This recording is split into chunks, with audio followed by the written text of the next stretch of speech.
रहीम अस्सलाम वालेकुम।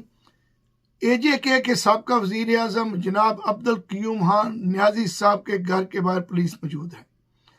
उनको जेली मुकदमात में और 26 नवंबर के जो प्रोटेस्ट था उस सिलसिले में भी उनका नाम जेली मुकदमात उनका बनाकर सज़ाएँ सुनाई गई हैं। उमर यूब साहब हमारे बहुत से लीडरान को इसमें सज़ाएँ दी जा रही हैं। मकसद सिर्फ ये है आपकी आवाज़ दबाना और पाकिस्तानी कौम को मायूस करना।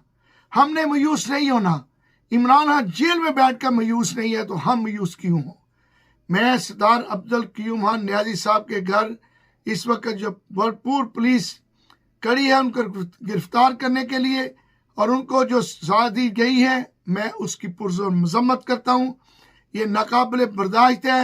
आप पाकिस्तानी कश्मीरी रहनुमाओं के जो भी PTI के नाम लेता है आप उनका तशद्दुद भी करते हैं, मुकदमात भी बना रहे हैं सिर्फ और सिर्फ 5 अगस्त की काल को रोकने के लिए।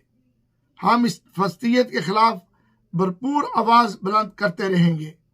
इमरान खान साहब को रहा किया जाए। पाकिस्तान जिंदाबाद।